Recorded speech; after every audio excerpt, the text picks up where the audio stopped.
इतिहास की दूसरी किताब अध्याय 31 हिजकिय्याह का उपासना संबंधी सुधार। जब यह सब कुछ हो चुका तब जितने इजरायली उपस्थित थे उन सबों ने यहूदा के नगरों में जाकर सारे यहूदा और बिन्यामीन और एप्रैम और मनश्शे में की लाठों को तोड़ दिया, अशेरों को काट डाला और ऊंचे स्थानों और वेदियों को गिरा दिया और उन्होंने उन सब का अंत कर दिया। तब सब इजरायली अपने अपने नगर को लौटकर अपनी अपनी निज भूमि में पहुँचे। हिजकिय्याह ने याजकों के दलों और लेवियों को वरन याजकों और लेवीय दोनों को उनके दलों के अनुसार और एक एक मनुष्य के उनकी सेवा के अनुसार इसलिए ठहरा दिया कि वे यहोवा की छावनी के द्वारों के भीतर होम बलि, मेल बलि, सेवा टहल, धन्यवाद और स्तुति किया करें। फिर उसने अपनी सम्मति में से राजभाग को होम बलियों के लिए ठहरा दिया, अर्थात सवेरे और सांझ की होम बलि और विश्राम और नए चांद के दिनों और नियत समयों की होम बलि के लिए, जैसा कि यहोवा की व्यवस्था में लिखा है। उसने यरूशलेम में रहने वालों को, याजकों और लेवियों को उनका भाग देने की आज्ञा दी, ताकि वे यहोवा की व्यवस्था के काम मन लगाकर कर सके। यह आज्ञा सुनते ही इजरायली अन्न, नया दाख, मधु, तेल, मधु आदि खेती की सब भांति की पहली उपज बहुतायत से देने लगे और सब वस्तुओं का दशमांश अधिक मात्रा में लाने लगे। जो इजरायली और यहूदी यहूदा के नगरों में रहते थे वे भी बैलों और भेड़ बकरियों का दशमांश और उन पवित्र वस्तुओं का दशमांश जो उनके परमेश्वर यहोवा के निमित्त पवित्र की गई थी लाकर ढेर ढेर करके रखने लगे।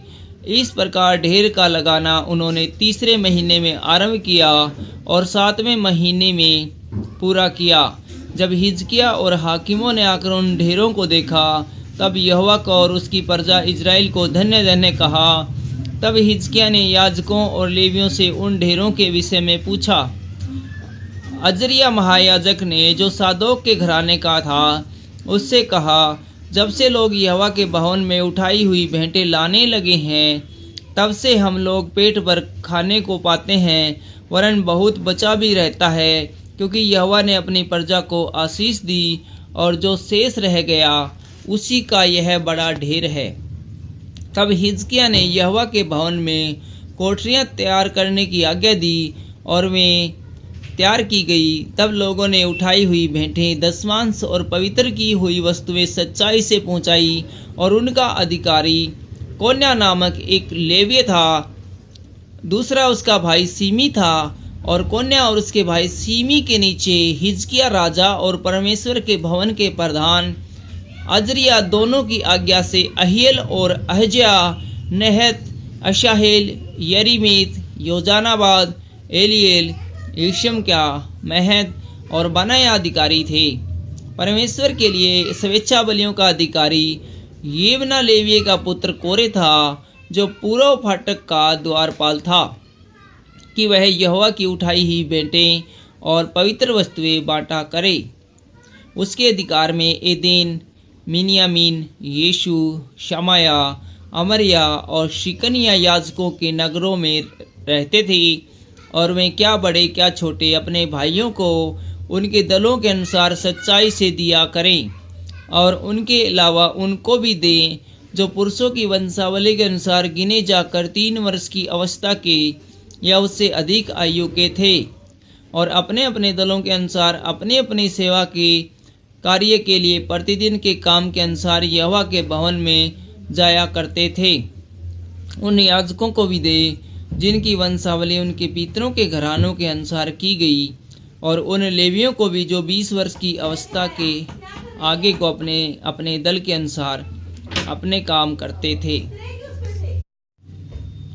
सारी सभा में उसके बाल बच्चों, स्त्रियों, बच्चों और बेटियों को भी दें जिनकी वंशावली थी, क्योंकि वे सच्चाई से अपने को पवित्र करते थे। फिर हारून की संतान के याजकों को भी, जो अपने अपने नगरों के चराई वाले मैदानों में रहते थे, देने के लिए वे पुरुष नियुक्त किए गए थे, जिनके नाम ऊपर लिखे हुए थे, कि वे याजकों के सब पुरुषों और उन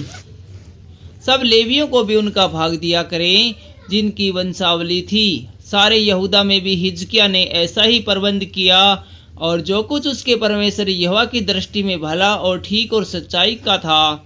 उसे वह करता था। जो काम उसने परमेश्वर के भवन की उपासना और व्यवस्था और आज्ञा के विषय अपने परमेश्वर की खोज में किया, वह उसने अपना सारा मन लगाकर किया और उसमें सफल भी हुआ। Thank you.